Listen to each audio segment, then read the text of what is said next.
명함은 임원이었다는 말은 단순한 자기소개를 넘어선 한 사람의 커리어와 자존심을 상징한다. 수십 년간 한 조직을 위해 헌신하며 쌓아온 자리, 회의실에서 전략을 논하고 결제판에 사인하며 누렸던 권위. 그러나 그 명함은 퇴직과 함께 책상 서랍에 남겨진 과거가 되고 현실은 너무도 다른 얼굴로 다가온다. 은퇴 후 삶이란 예고 없이 낯선 세상으로 내던져지는 것이다. 사회는 축하합니다라며 퇴직을 기념하지만 정작 그날 이후의 삶은 그 누구도 책임지지 않는다. 퇴직 후의 시간은 길고 은퇴자는 그 안에서 정체성과 생계를 동시에 다시 찾아야 한다. 고령사회에 접어든 지금, 이 이야기는 더 이상 일부만의 이야기가 아니다. 당신의 혹은 곧 당신이 맞이할 수도 있는 현실이다. 첫 번째 사례는 김정호 씨다. 그는 30년 가까이 국내 중견기업에서 전략기획 임원으로 근무했다. 회사 내에서는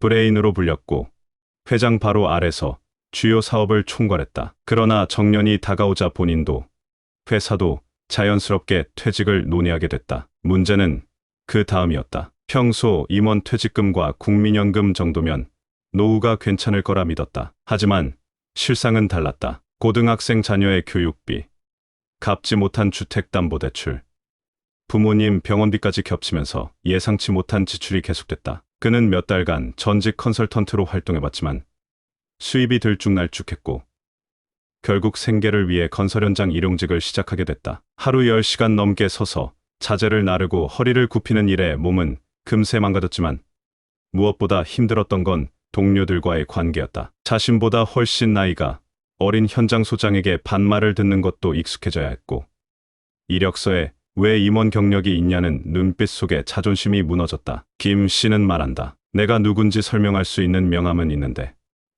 지금 내 현실엔 그 명함을 꺼낼 자리가 없어요. 두 번째 사례는 여성 은퇴자 이영숙 씨다. 대기업 계열사에서 인사팀 부장까지 지냈던 그녀는 관리 능력 하나만큼은 누구에게도 뒤지지 않는 자신이 있었다. 조직 내에서 직원 복지를 챙기고 인사제도를 기획하던 위치였던 만큼 은퇴 후에도 관련 분야에서 충분히 일할 수 있을 거라 기대했다. 하지만 그녀가 마주한 현실은 고용의 벽이었다. 나이와 경력이 오히려 부담이라는 말을 들었고 경단녀 수준의 대우를 제안받았다. 처음에는 자격증을 따며 커리어 전환을 시도했지만 결과는 미미했다. 결국 그녀는 생활비와 자녀 대학 등록금을 위해 인근 마트 계산대에서 주말 알바를 하게 됐다. 불규칙한 근무 시간에 피로가 누적됐고 손목에는 무리가 왔다. 하루에도 몇 번씩 예전엔 사원 교육 담당하던 내가 지금은 물건, 바코드를 찍고 있다는 생각이 떠오르며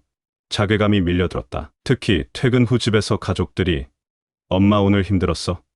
라고 물을 때마다 그 질문조차 슬프게 들렸다. 그럼에도 그녀는 말한다. 내가 이 일을 한다고 부끄러울 건 없지만 참 내가 정말 많이 내려왔구나 싶었죠. 세 번째 사례는 정진우 씨로 과거에는 외국계 기업의 재무이사였다. 국제 감각과 언어 능력, 회계 지식까지 겸비한 인재로 불렸고 매년 수억 원대 연봉을 받으며 안정적인 삶을 누렸다. 그러나 기업 구조조정으로 예상보다 일찍 퇴직을 하게 되면서 계획이 어그러졌다. 이직을 준비했지만 나이 제한과 기대 수준의 괴리 때문에 몇 번의 면접도 채 가지 못했다. 결국 그는 1년 가까이 무직 상태로 지내야 했다. 그러던 중 지인의 소개로 시작한 일이 있었다. 바로 지역 도서관에서 책 정리와 열람실 관리 업무였다. 처음엔 잠깐 하는 일이겠거니 했지만 어느새 6개월이 넘었고 그는 하루 종일 아이들 책을 꽂고 의자 정리를 하며 하루를 보낸다. 누군가는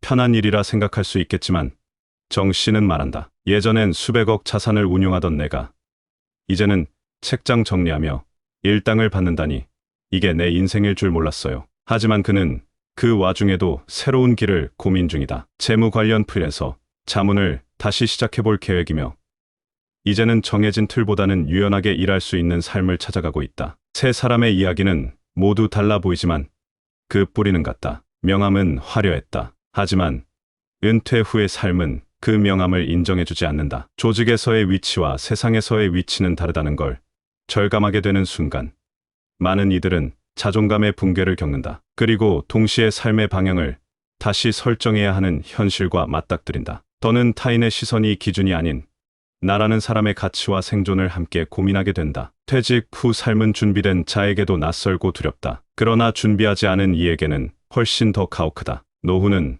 더 이상 단지 돈의 문제가 아니다. 사회적 고립, 자아 상실, 신체 건강까지 전방위적이다. 따라서 우리는 지금부터라도 명함 속 직책이 아닌 은퇴 후의 이름을 준비해야 한다. 직함이 아닌 자신으로서의 삶, 수입이 아닌 지속 가능한 생활 구조, 명예가 아닌 생활의 자립을 설계해야 한다. 그것은 단지 노후를 견디기 위한 준비가 아니라 또 다른 인생을 살아가기 위한 최소한의 존엄을 지키는 길이기 때문이다. 명함은 종이 한 장일 뿐이다. 그 종이에 적힌 이름 뒤에 무엇을 채워갈지는 결국 은퇴 이후의 우리의 몫이다. 명함은 종이 한 장이다. 그러나 그 종이 한 장에 우리는 인생의 대부분을 걸고 살아왔다. 이름 옆에 붙은 직함, 그것이 우리를 대변했고 우리를 보호해주기도 했다. 회의실에서 목소리를 내고 부하 직원들에게 존중받고 사회적 지위라는 틀 안에서 당당하게 살았다. 하지만 그 명함은 퇴직과 함께 효력을 잃는다. 회사 문을 나서는 순간 그 종이 한 장은 더 이상 아무런 힘도 갖지 못한다. 오히려 그 화려했던 명함이 퇴직 후 삶을 더 힘들게 만들기도 한다. 왜냐하면 스스로 만들어 놓은 기준이 너무 높아져 버렸기 때문이다. 나는 임원이었으니까, 나는 고연봉자였으니까, 나는 이 정도는 해내야 하니까. 그런데 현실은 그렇지 않다. 수십 년 직장 생활을 하며 익숙해졌던 시스템도, 위계도, 인간관계도 모두 사라진다. 남는 건 자기 자신과 은퇴 후의 긴 시간뿐이다. 많은 사람들이 퇴직을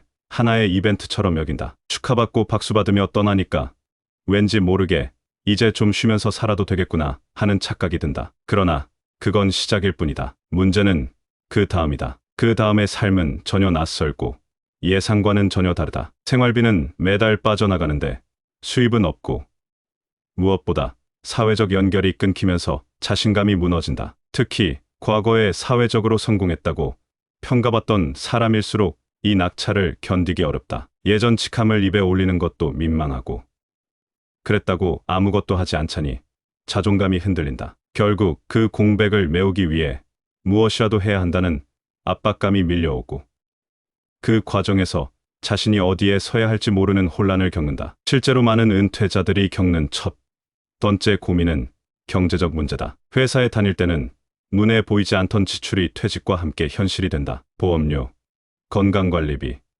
자녀 교육비, 부모 병원비, 대출 상환 등 그동안 자동이체로 빠져나가던 비용들이 내 통장에서 사라질 때마다 피부로 느껴진다. 게다가 노후 자산이라고 믿었던 국민연금이나 퇴직금, 개인연금 등도 현실적으로는 턱없이 부족하다. 우리가 생각하는 은퇴 후의 안정적인 삶은 어쩌면 허상이었을 수도 있다. 그리고 그런 현실을 인정하는 데에는 용기가 필요하다. 많은 사람들은 여전히 나는 그래도 남들보단 나아라고 자기 위안을 한다. 하지만 그 위안은 문제를 늦출 뿐 해결하지는 않는다. 실체를 직시하는 순간부터 비로소 대안이 보인다. 두 번째 문제는 자아의 붕괴다. 회사를 떠난 후에 많은 사람들이 겪는 것이 나는 누구인가라는 물음이다. 회사원이었을 땐 스스로의 가치가 비교적 명확했다. 성과가 있었고, 연봉이 있었고, 누군가의 상사이자 부하였고, 사회적 틀이 존재했다. 그런데 퇴직을 하고 나면 그 모든 것이 사라진다. 직함도 없고, 출근도 없고, 팀도 없다. 오히려 집에서 뭐 해요라는 질문조차 부담스러워진다. 사람들과의 만남도 점점 줄어들고, 그러다 보면 나는 이제 아무 쓸모없는 사람이 됐나 하는 생각이 들기 쉽다. 사실 이것은 굉장히 위험한 심리 상태다. 이 시기를 잘못 넘기면 우울감과 고립감에 빠지기 쉽고 실제로 중장년층의 자살률이 높은 이유도 여기에서 비롯된다. 따라서 은퇴 준비라는 건 단지 돈을 모으는 문제가 아니다. 내가 어떤 삶을 살고 싶은가? 무엇을 하며 시간을 보낼 것인가? 누구와 관계를 맺고 살아갈 것인가에 대한 철저한 고민이 필요하다. 일의 의미를 다시 정의하고 수입의 개념을 유연하게 바라봐야 한다. 예를 들어 건설 현장에서 일하는 김정우 씨의 사례처럼 일 자체가 고되고 자존심을 건드릴 수 있다. 하지만 그 일을 통해 새로운 인간관계를 맺고 새로운 세계를 경험한다면 그 자체로도 충분한 가치가 있다. 과거의 위치에 집착하기보다는 지금의 현실에서 자신의 역할을 찾는 것이 더 중요하다. 세 번째로는 건강이다. 은퇴 후의 삶은 건강과 직결된다. 여기서 말하는 건강은 단지 육체적 건강만을 말하는 게 아니다. 정신적, 사회적 건강까지 포함된다. 하루의 구조가 무너지면 신체 리듬이 깨지고 외부 활동이 줄어들면 사회적 고립이 심화된다. 이것이 반복되면 결국 몸과 마음 모두 망가지기 쉽다. 실제로 퇴직 이후 우울증이나 만성 질환을 겪는 이들이 많고 이는 의료비 지출 증가로 이어진다. 결국 퇴직 이후 건강은 곧 돈이며 삶의 질이 된다. 정기적인 운동, 지역 커뮤니티 활동, 자원봉사나 소소한 아르바이트를 통해 외부 자극을 유지하는 것이 필수다. 이것이 결국 노년기의 삶을 지속 가능하게 만들고 자기 존재감을 지킬 수 있는 통로가 된다. 또 하나 간과해서는 안 될 것은 관계다. 퇴직과 동시에 관계는 급격히 줄어든다. 회사라는 울타리 속에서 자연스럽게 유지되던 인간관계는 사라지고 남는 건 가족뿐이다. 그런데 가족과의 관계가 탄탄하지 않으면 이마저도 버티기 어렵다. 부부간의 대화가 줄어들고 자녀와의 거리도 멀어진다. 그러다 보면 하루 종일 혼자 있는 시간이 길어지고 우울감이 깊어진다. 그래서 은퇴 후에는 적극적으로 새로운 관계를 맺으려는 노력이 필요하다. 예를 들어 지역 도서관에서 일하는 정진우 씨의 경우 아이들과의 교감을 통해 삶의 작은 기쁨을 다시 찾았다고 한다. 이런 관계는 단순한 일자리 이상의 의미를 가진다. 사회와 이어져 있다는 감각, 나도 여전히 무언가에 기여하고 있다는 자존감.